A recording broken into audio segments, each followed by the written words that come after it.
Alright, welcome back YouTube. I wanted to make another video today on how to make a high definition component cable for the original Xbox. This video is going to be using the Xbox 360 cable, which is the one, it's got the switch on the side here. So it's actually got 6 conductors. And we're going to be using this yellow one for the SPDIF digital audio instead of just not using it at all. There's about a dozen videos on how to do this, but I don't care. Here's another one. I also have a monster cable for the Wii that I can make another video on because the colors are different and there is no documentation online for other component cables, so I can show you how to use a multimeter to figure out which wire is which and how to make the HD component cables out of any other cable as well.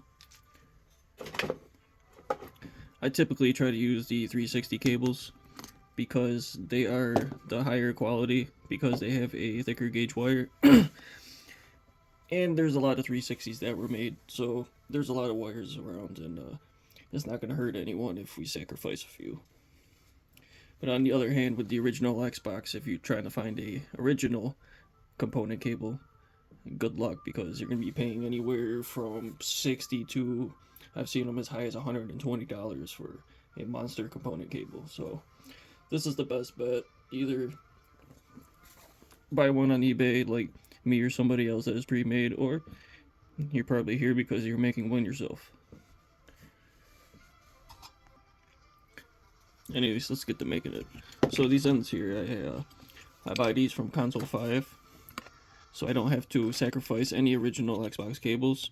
You can buy just these like remanufactured ends here, and they got the metal shielding, which is great because if you are using a cable from the original Xbox and you got to cut it apart, then you generally can't really save the shielding because you got to cut that off in order to take it all apart, and that's just a huge mess. So I just picked these up for about $2 and some change each, plus shipping. The ends here you could just take apart with a small screwdriver. Just kind of shove that up underneath the plastic, and then this will just pop right off.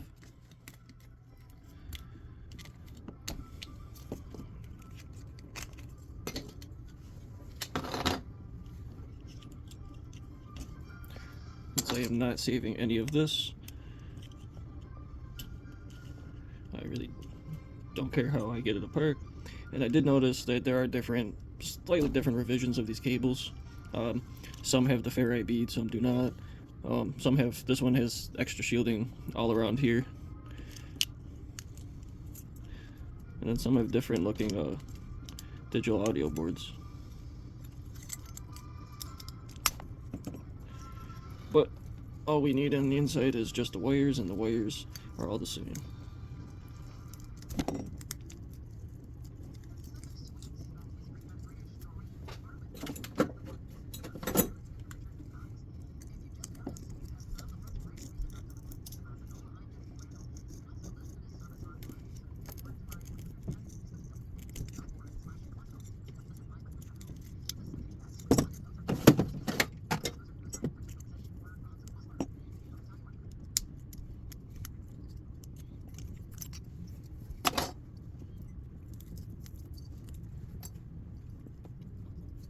What I found the best way to do this is to actually unsolder all of these wires instead of cutting them, because when you cut them, you're taking just ever so much off to make it just that so much shorter, and sometimes it could be just like a little bit too short, and it's just a pain.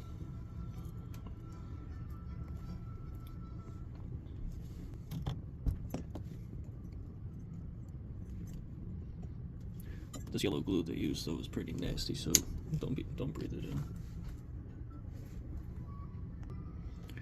So I've got an old tip on for this.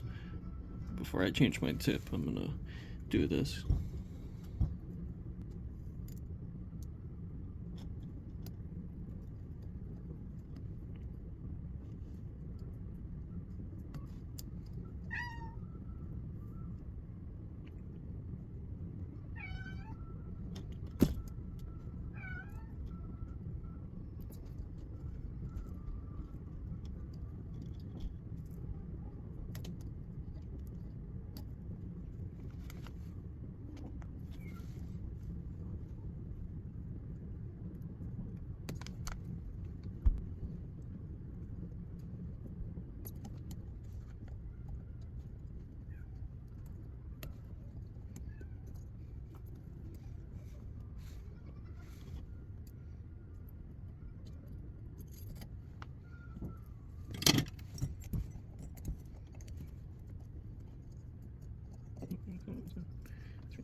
once you get that off, now I have to take this part off here since we're not going to be using it, and our new one has one built in. The best way I found to do this is use a utility blade and go in upside down to reduce damaging the cable underneath. Sometimes I like to go closer to the top first, just kind of get through.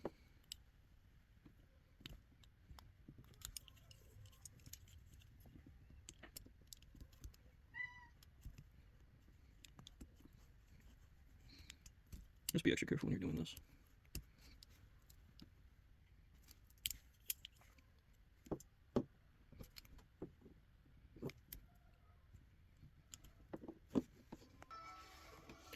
Alright, once it's off, it should look like this. If you accidentally get like a little nick in the jacket, you can just dab a little bit of super glue on there. I just had the smallest little one and I just didn't want it to get any bigger, so I just super glued it a little bit just to prevent that from happening. Now what we have to do before we even begin anything is get this onto here. Now that's also why you don't want to make sure you don't want to cut these two short, because you have to solder the connector on with this sitting down here, and if you have the ferrite bead, this is as far as you can go. Now another thing is, if you're buying these connectors, they're not designed for the 6 conductor wire. They fit the 5 conductor wire perfectly fine, but you got to make this opening a little bigger. So what I have is I just put a file onto a drill and it works perfectly. All you got to do is just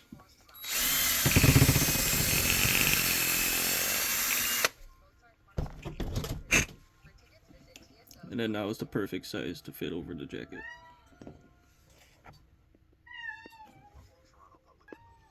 Now to get it on, I just twist all these wires nice and uniform.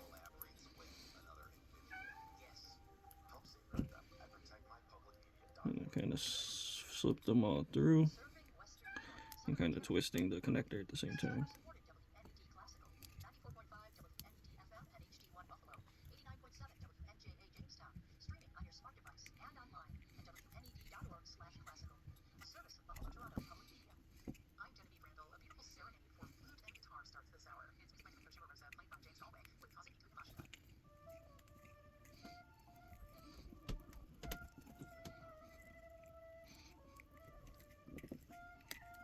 Look at that, it's a perfect fit, not too big.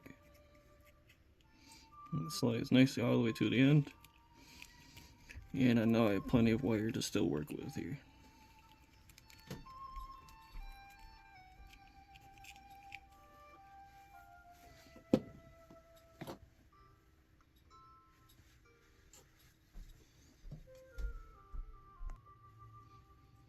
Now I got my connector here. So I like to start with it facing this way, but it doesn't matter which end you start on. But there's 12 pins on each side.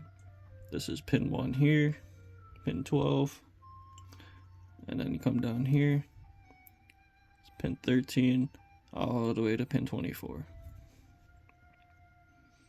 And you just gotta remember the corresponding on the back side.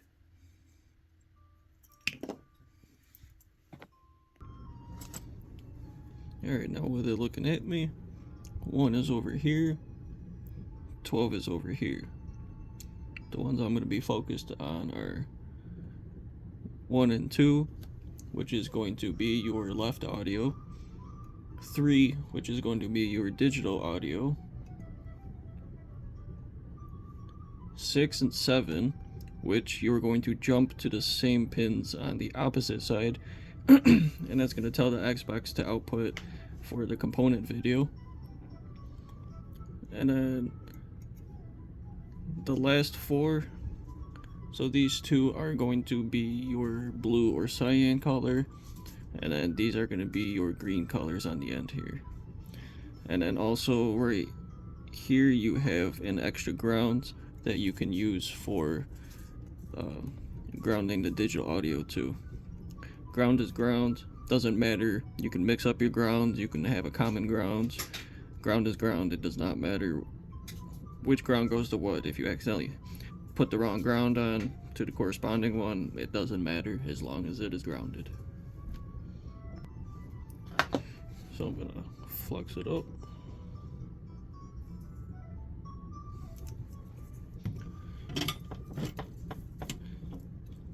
I got my nice new fresh tip.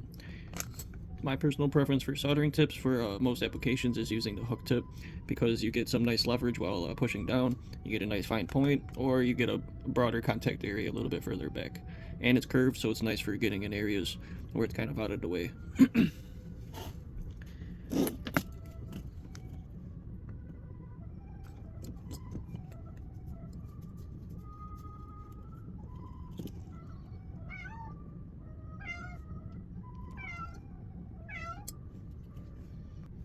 Don't mind my cat meowing in the background. He's a tuxedo cat, and he does not like it when he's not getting attention.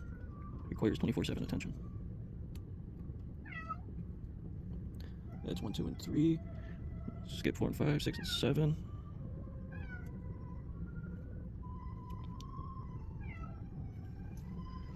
And then I'm also going to use this ground here for the digital audio.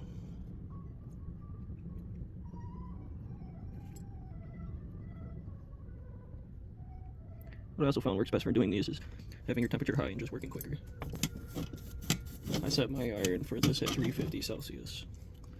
And I like working in Celsius when it comes to working on electronics, because my computers have always been in Celsius, and it's kind of weird for me to convert my computer's temperatures into Fahrenheit, which is odd because I live in America and everything is in Fahrenheit, but anything electronic wise, for some reason, I work in Celsius.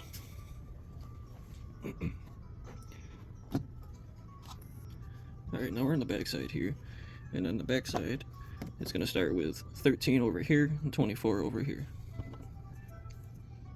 So we're going to flux it up.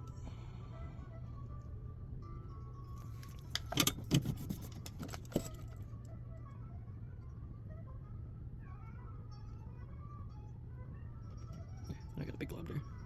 So now we're going to skip 13, 14, and 15 are going to be your other audio. Right. Got a little too much shot around here. Come on. There you go. Whoa, too much sauce. There you go. A little much there, but better than not enough. Alright, we're going to skip 16 and 17, and then 18 and 19 are those jumper rounds.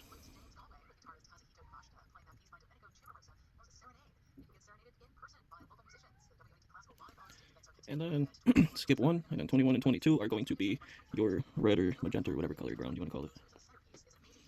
So that one. And that one. I also like to pre-do all of these ahead of time so I know exactly which pins I am using and reduce the chance of doing the wrong ones. Although it wouldn't be the end of the world because you could just swap the ends inside the TV, but we don't want to be doing that. Alright.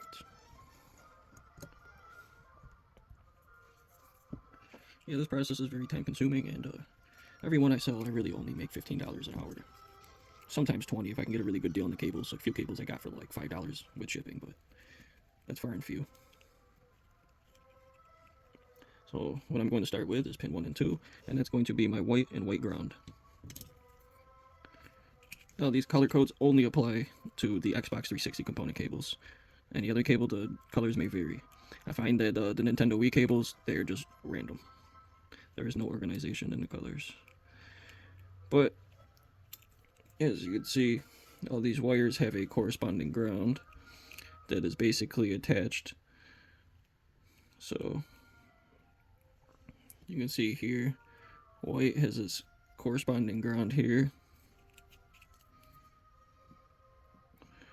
Here's the ground for red. Red.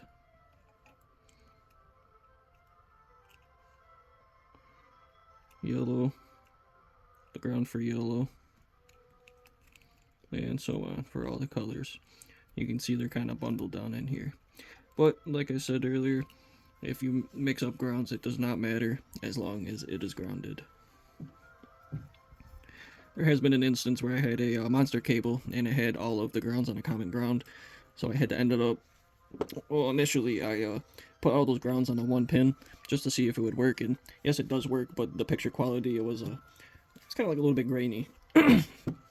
So what I did was I took it back apart and I split up the grounds into 2 or 3 different grounds and just grounded those on separate pins, which cleared up the quality a little better because from the factory it was grounded on the shielding, and it's not easy to solder to. So I decided to just break up that common ground and ground it all on separate pins.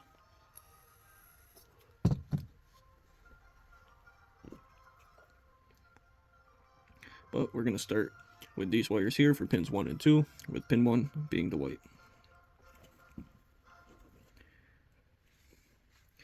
And now since I unsoldered all of the wires from the old connector, they still have solder on the ends, which makes my job about 10% easier.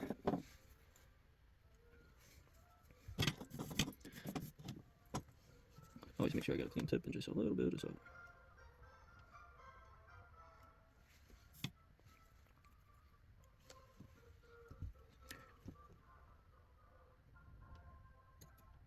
And as soon as you feel it kind of sink in, take the heat off, hold it there for a second. Sometimes I blow on it to cool it down a little bit quicker, and you're good. I just need to get a little leverage with the tweezers here.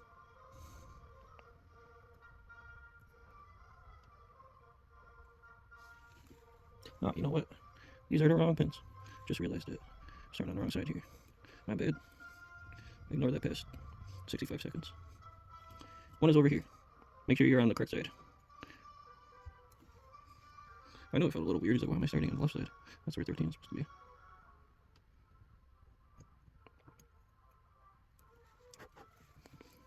Sometimes just make sure that they're just not touching, or I don't like that melted together either, just to be safe.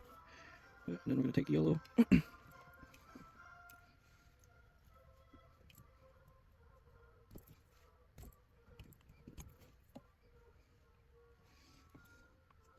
I've become rather adept with the tweezers after making so many of these. Learn how to, for the most part, manipulate wires. It's also not recommended if you have had coffee in the past couple hours before doing this. Been there, done that. Alright, now I'm going to do the jumper wires. So I got the jumper wires cut. So it doesn't matter what color. I got a black and a green we're going to use. Ideally, you want the least amount exposed on the end. This green one is it's got a little bit too much, but it's going to work for what we're doing.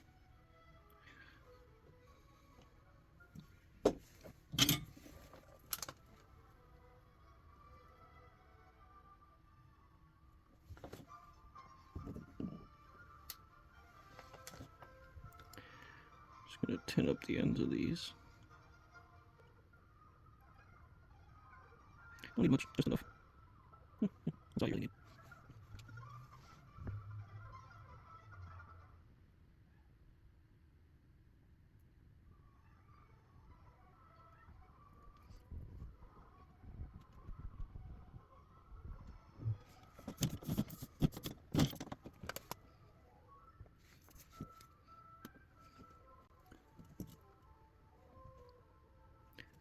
Alright, now we got that done. Now we skip 2. So we did 1, 2, 3, skip 4, 5, and then we do 6, 7. Let me clear some of this.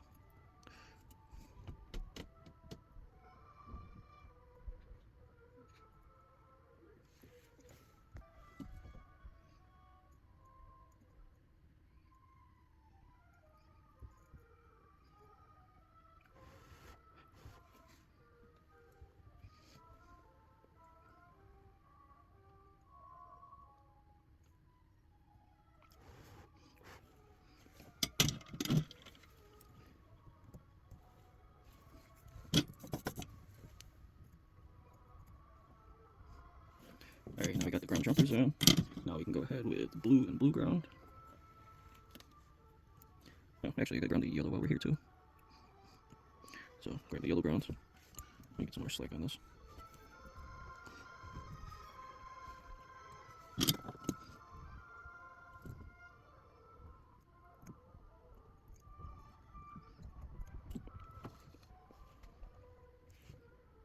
Sounds like the yellow tuck, make sure it's secured.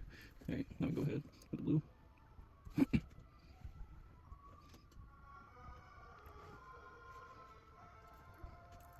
blue ground. Straighten this up a little bit.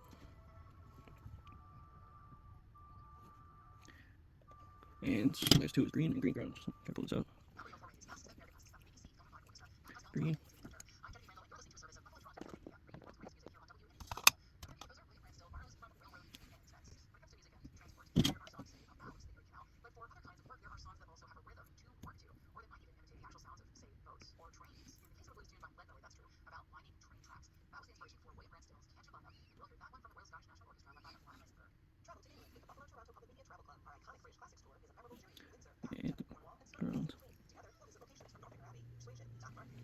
So a lot of times I usually kind of run out of room with all these bundles, so I'll kind of stick it a little bit off to the side here. There we go. It was fine the first time.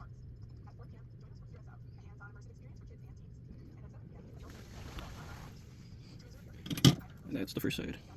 Just make sure that they're not stuck together, and they're all good. Just make sure nothing's gonna come off. We should be good. Now we go on the other side.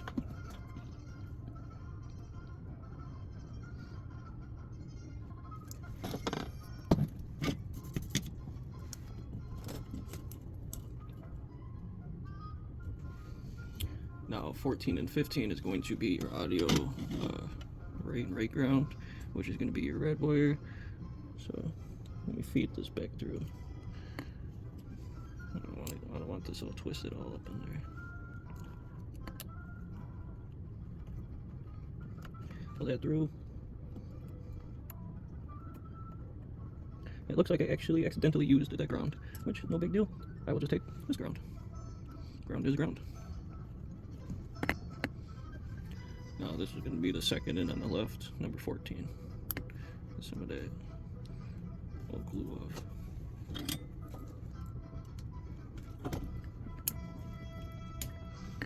Trying to get rid of some of that slack too.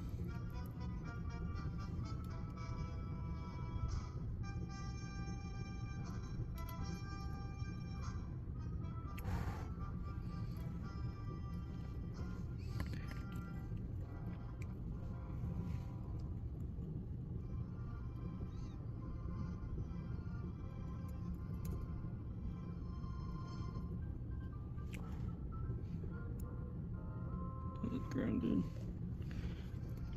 Now connect the jumpers around, pull those through carefully.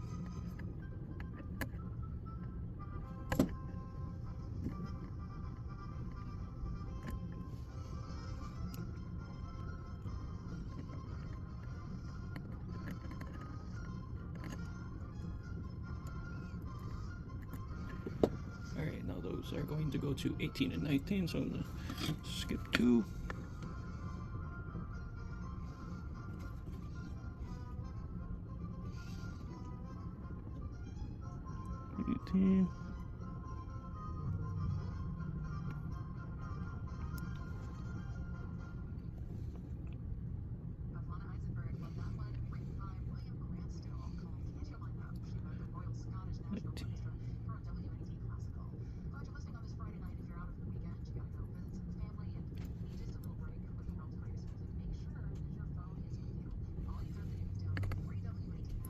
Alright, now your jumpers are connected, and last but not least, the pink wire.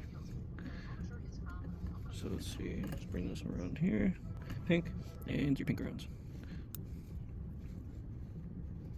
So you're going to skip 1, and then pink.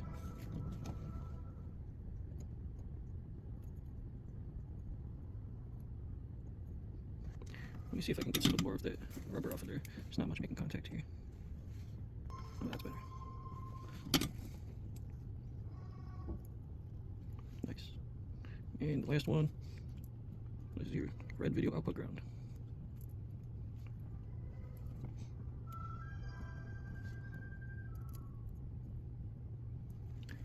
Now, if this is your first time, expect this to take at least an hour. Just take your time, and as long as everything has solid contact and is not bridging, it will work. Trust me. You should see my first one. It's rough, but I use it almost every day when I play my Xbox. Actually, sacrificed an old original Xbox composite cable, unfortunately, for that one. But it works. Well, there you go. And then now I go test it before I assemble it. Just give it a visual inspection, kind of just move things around. Make sure that the wires ain't gonna come off. Everything looks good. It may not be the prettiest work, but nobody would ever see that. And the way I'm gonna put this together, good luck taking it apart. Let's go test this.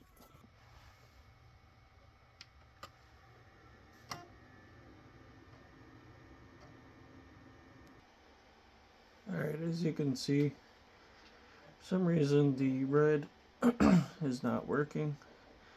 So that's why I tested before I put it together, so I can redo the red and get it to work.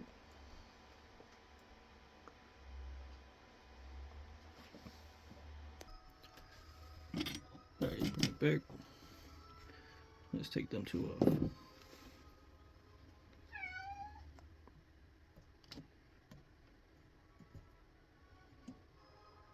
it may have been that ground. May not have been good enough contact, but we're gonna redo this one too. Ah, that's what it was. I had these backwards. The ground comes first on this side. I just had to look back at my chart. I'll actually show the chart in a second, so that you can screenshot it and save it. It's also available online too.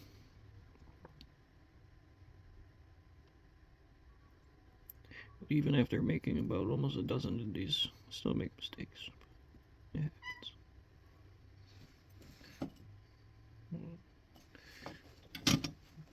Get a little more flux in there. Get a nice bead in there. And then the pink. Oops.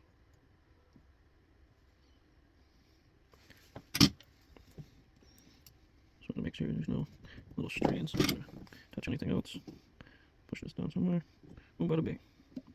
Now we should be good. That's why I should always double check your work, even if you did this 100 times.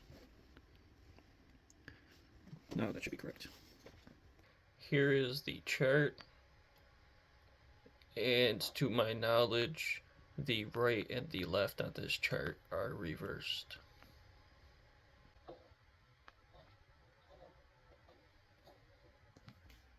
And here's my cat seeking attention, sitting on my table where he's not supposed to be. And he does not care. There we go. Now we have all the colors.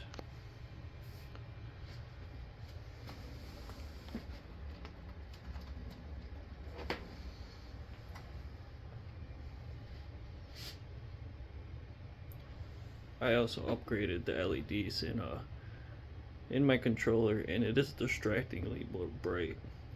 And I kind of regret not putting the resistors in, but whatever. I don't feel like taking it back apart. I just try not to look at it. And don't mind the streaks in the image. That's just from my really cheap Amazon projector. But it gets the job done. So now just to test to make sure that the audio works.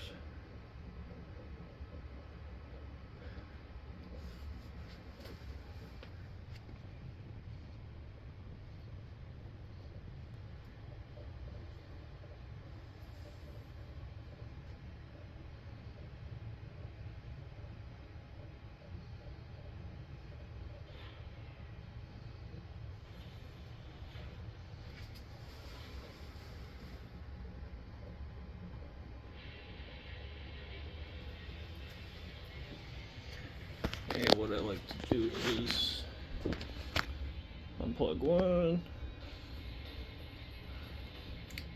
still have audio, unplug the other one, still have audio, both audio work.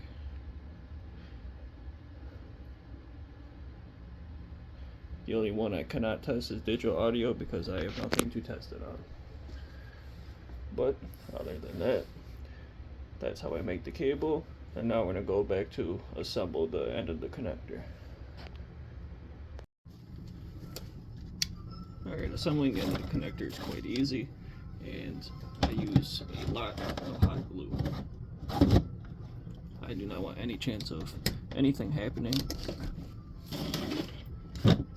So I took note of what actual quality companies like Monster do, and what they do is they fill the whole entire connector with hot glue, solid. So that's also what I like to do too, because there is no more taking this back apart once it's together.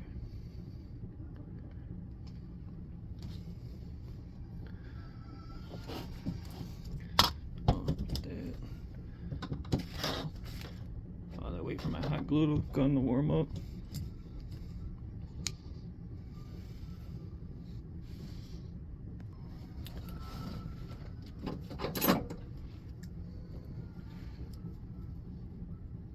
So on this connector here, on this part, what I'd like to do is carefully just kind of open this up some more,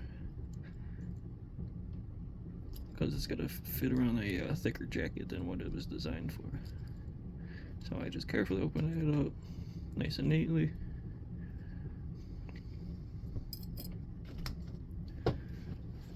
Hot glue should be warm.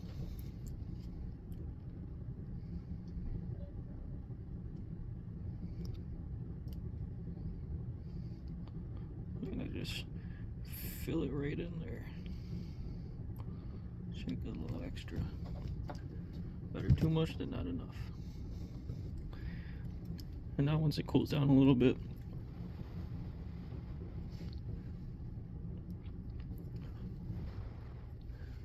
what I like to do is I like to flatten it in there so it's going to fit nicely into the connector. So I just take the end of my tweezers and I just squeeze that down. And it's also going to go in between the wires and hold them in place a little better too. I gotta hold it here for about a minute or so for the glue to get quite hard, otherwise it'll just peel back off with your tweezers or whatever you're using.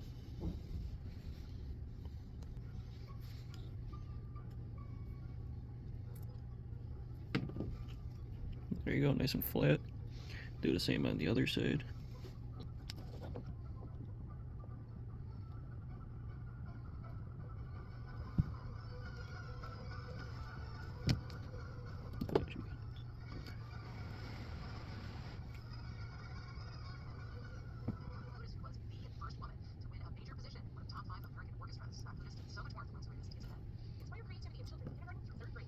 This one's a little thick, but that's alright.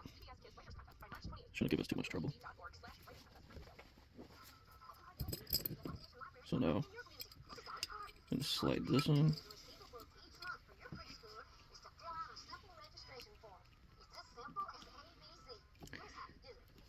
Kind of be extra careful. And I like to use my tweezers and I push down the side. Because if you see on the side of the connectors here, so you can get a good light. Down on the edges here, there's no wires, and you can push on the sides here. But that's just the other ends of the prongs.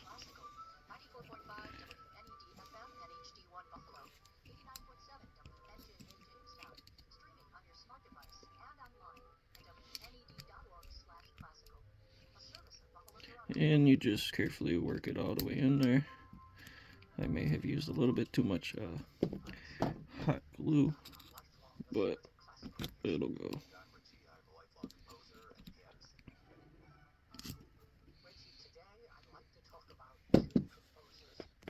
Alright, once you carefully get it all the way in, it should be all the way at the end of the connector, just like that.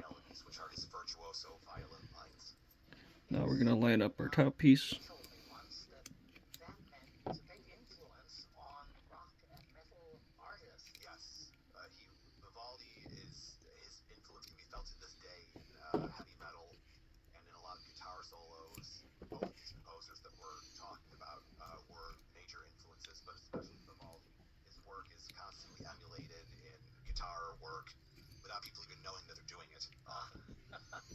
Well, it seems to me that he had a way of beginning with, as you said, that verticality, setting a beat immediately, And setting a beat tunes your heart to that beat so that you physically What I end up doing sometimes is if the wires won't fit like that, so that you're there with him, holding off is I just until you're open this all the way.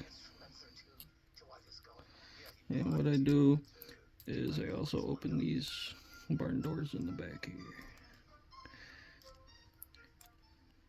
They're gonna get closed here in a second, but that's just to get all the wires in carefully, because you can also break these off easily too. But I just want to get it lined up so that I can fill that with hot glue. Oh, I need another stick.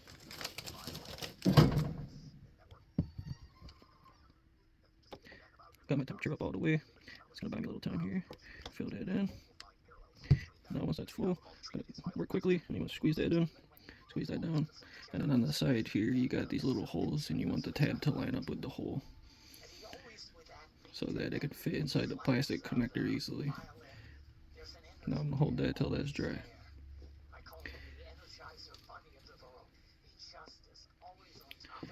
Now what I also do sometimes is open up the back here and just put a little more hot glue in, because these aren't coming apart ever again.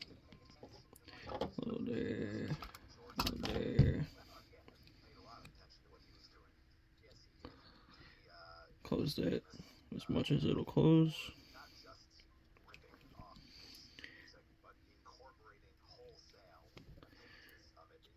So you want to get that wire up out of there. And a little more.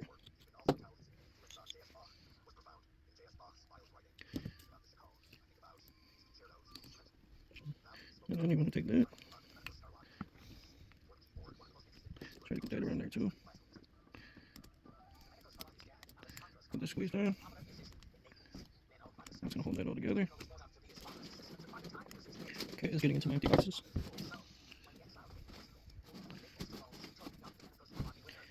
And that's how you get the connector together. And now the last step is just slide this forward.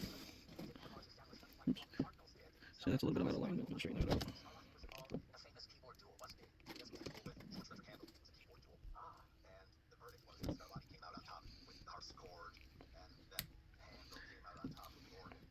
And I find this to kind of be the most difficult part, because it's an exact fit. You got to get it in kind of like perfectly straight and make sure everything's tight. And now at the same time, you're kind of grabbing the cord and you're pushing the connector forward as you're pushing the metal piece into it.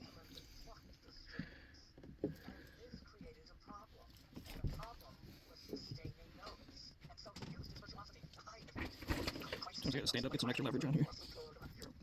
This isn't designed to easily come back apart. Console 5 did a very well job of designing this original Xbox connector. These are the only ones I use. Well, these are the only ones I found actually. But there you go. Just clean up a little bit of that hot glue on the outside. And before I send these out to anybody, I give them a final test to make sure that nothing happened between the last test and now. But other than that, that's how you turn a Xbox 360 component cable into a original Xbox component cable, with the addition of the yellow being used as digital audio. And I'll probably make another video at some point showing you how to do that out of a generic cable, such as one for the Nintendo Wii, which will also work. Other than that, that's all I got for today.